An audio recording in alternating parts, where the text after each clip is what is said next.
Do you want to set up quality of service on one of our switches? Some people might tell you you're crazy because QoS will overwhelm the CPU and your throughput will degrade horribly. But you're not crazy because all our latest CRS products come with advanced switch chips with some very useful QoS features. You might be surprised to find out what your switch can actually handle. For this demonstration, we're going to use our handy 2.5G switch, the CRS 310 AG Plus 2S+.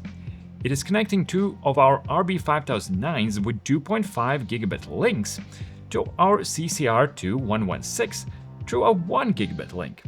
You can see where this is going. If the RB5009s want to communicate with or through the CCR, they can very easily hit the 1G bottleneck. Assuming that we cannot upgrade to a higher speed connection, what can we do about the situation on our switch? We cannot directly control what data we receive, and dropping or holding up any frames on ingress doesn't make much sense because we still don't know if there are going to be any QoS issues. Once we know where a given frame is headed next, we can then prioritize and queue it if necessary. So we could say egress is where the magic happens. Currently, in our switches, each port has 8 queues available for egress traffic, and you have a lot of freedom to configure what goes into which queue and how those queues are prioritized. You can also think of them as 8 different traffic classes with their own buffers. The switch chip has some limited memory for queuing. The actual size varies between chips. This one has about 1.5 megabytes in total. You can view yours in the QoS monitor, and you can choose how much of it you would like to divide between ports strictly and how much of it you would like to devote to shared buffer that can be accessed by all ports when needed. The only downside with that is that the lower priority queues will be the first ones to eat up that shared memory. Similarly, broadcast traffic and any mirrored traffic have to be held somewhere until it has been transferred through all of the involved ports, so some of the memory gets reserved for those purposes also. Any leftover memory is all divided up strictly between ports. I won't change any of these settings, but if you are curious, feel free to experiment. Now, all my ports are simply switched and QoS hardware offloading is not enabled. I can start by enabling this feature in the respective switch chip settings. Without doing any additional configuration, we won't notice any significant improvements in quality of service. But one thing to note is that the switch chip will now engage in some default behaviors. A significant one being the nullification of DSCP and PCP values, unless we configure it otherwise. Let's have a look at the switch QoS settings. In the port tab, you can see that various settings are being applied to each port on the switch chip level. There are 2 columns named Trust L2 and Trust L3. By default, those are set to ignore. Once you enable that hardware offloaded QoS, this setting does the following: ignores the VLAN PCP priority field on layer 2 and ignores the DSCP priority field on layer 3. But not just on this switch, also on equipment further down the line by zeroing out those values in every frame. In some low trust environments where a random device could start spamming high priority frames only to do a DDoS attack, it makes sense not to respect those values. For example, ISPs also generally ignore those fields, albeit more for other reasons. Now, in your own network, where you manage all the connected devices and you trust them, you do want to use the PCP and DSCP values to improve quality of service internally. You can see that there are 2 other options available, which are Trust and Keep. Trust will let you use the value for prioritization, but then still nullify the value on egress. Keep, on the other hand, will let you use the value and will not nullify it for others. For now, I will set all ports to keep through CLI because it is faster to do so. Okay, let's see what happens when 2 devices compete for our 1G link. For this purpose, I have traffic generators set up on the 5009s, and they're going to be spewing out about 1 gigabit each. So that will be 2 gigabits total going towards the CCR. After starting the traffic generators, the link to the CCR should be saturated. I can check in on the situation by opening the details of the port connecting to the CCR and checking the Stats tab. We can see here the statistics for the port's egress queues. Right now everything is going to the same queue, and that queue is dropping a similar amount of bytes as it is transmitting. So the port is failing to transmit about half of traffic destined for it, which is what we are expecting in this situation. If I perform a quick packet capture on the CCR and then examine the traffic, then we will be able to see in Wireshark that there is some small variation between the two sourced addresses. But if we filter for one address and then for the other address, we can see that we are getting about an even split between the two corresponding addresses. Okay, so the switch is failing to transmit half and there's no prioritization. For starters, we could adjust this and favor one port over another. In order to do this, we have to make sure that first, the ingress traffic from one of the RB5009s is placed in a different egress queue, and second, that queue is somehow prioritized. Let's go for Ether 1. The traffic from that port can be placed in a different queue through the use of a profile. A profile can be applied either directly to a port as a quick simple solution or by applying a map that translates a specific DSCP and PCP values to specific profiles. Either way, we need a new profile. We can create it in the Profile tab. We will call it Work and give it traffic class 2. This means anything with this profile will be placed in queue number 2 on egress. The PCP and DCP values are for overriding purposes and they are not always used. I will leave them as zeros for now. The actual prioritization is determined by what is called a TX manager, and you can configure the behavior in the TXQ tab. You can see there are 8 traffic classes corresponding to the 8 egress queues that will be governed by the default TX manager. If you need different port queues prioritized differently, you can easily create new TX managers like so. You can think of them as presets that you can apply to ports in the port section. But we don't really need more than one manager here, so we can get rid of this. Okay, so how is this TX manager prioritizing between the queues? First, there are 3 different schedule settings you can use: low, high, and strict. High queues are strictly prioritized over low queues, meaning the low queues have to wait for all high queues to be emptied before they can be processed.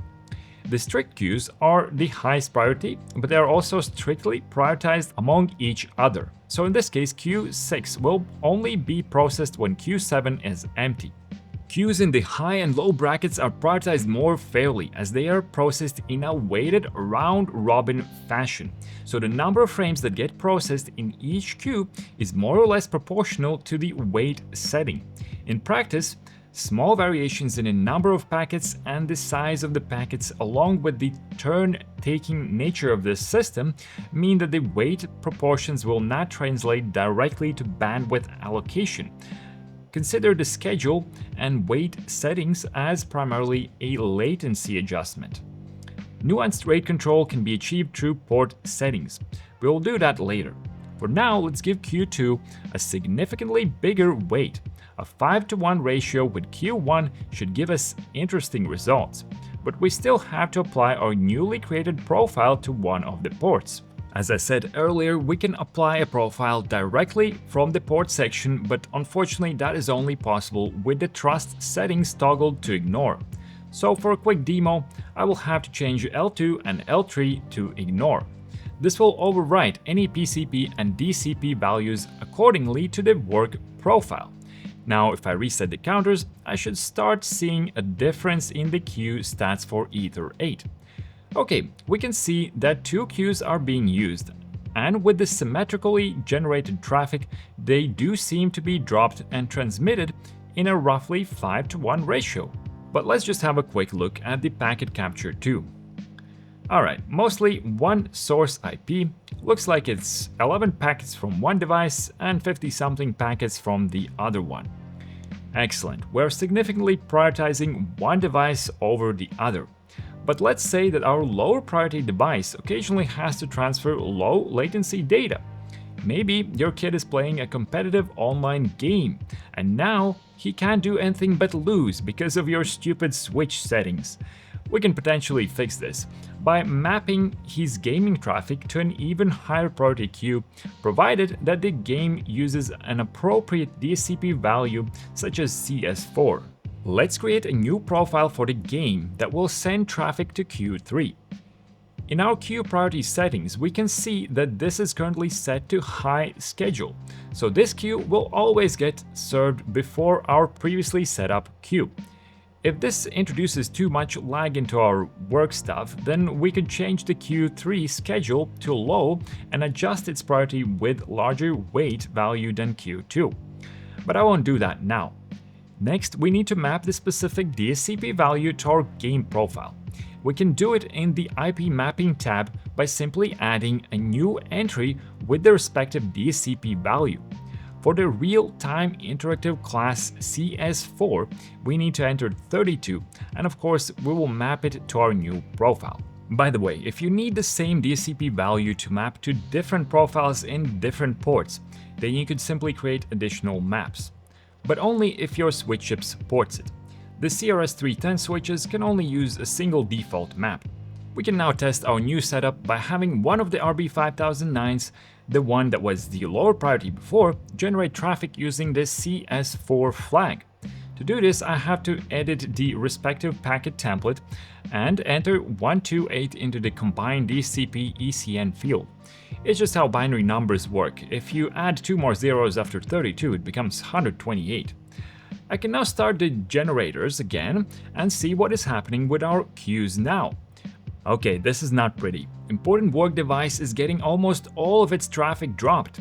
This is happening because the traffic generator is pumping out a gigabit of those high priority CS4 frames. In a real life situation, a game would never do this. Your kid should be fine with just a few megabits, if not kilobits of throughput. Serious game data uploads should use low priority DCP value like CS1. But theoretically, all sorts of things can happen. Maybe the game has a bug, your kid installed a virus, or he's outright abusing your switch settings. Whatever the case, we can prevent unexpected situations like this by simply limiting the throughput for that high priority traffic. You can do this in the general port settings. By entering 10M, I'm limiting the Q3 throughput to 10 megabits per second. When we look at the stats again, we should see that the Q3 transmitted value starts going up only by around a single megabyte each second, while Q2 is already in thousands transmitted. On the CCR, we can see the 1 gigabit port is used to its maximum capacity. But let's have a closer look with a packet capture. We have to bump up the file limit to get the full picture. On Wireshark, we can see that it is almost exclusively packets from our work device. There are only about 10 packets from the other device with the CS4 label out of the 600-700 packets. That is exactly what we were aiming for. The gaming traffic will have as low a latency as the switch can get, but only while it is kept under that 10 megabit limit. To get a better picture, here's what happens with 2 streams simulating 10 megabits of game data and a CS1 file transfer at the same time. This is a more realistic scenario, and in the port's stats we can now see that 3 queues are being used. The file transfer is getting a decent chunk of throughput in Q1, but it will have a much higher latency than the smaller game traffic. Q2 is getting by far the biggest chunk of throughput for our work device, and it should also have the second best latency after Q3. A packet capture confirms mostly the work device packets, and among the other device traffic, it is mostly CS1 with the occasional high priority CS4. That concludes this demonstration. If you made it this far, you should now be able to satisfy some of the most specific QoS requirements purely at the switch chip level. But you can take it even further. If you go into the switch rules section, you will find that the action tab can now apply the very QoS profiles that we created earlier. Think of the possibilities.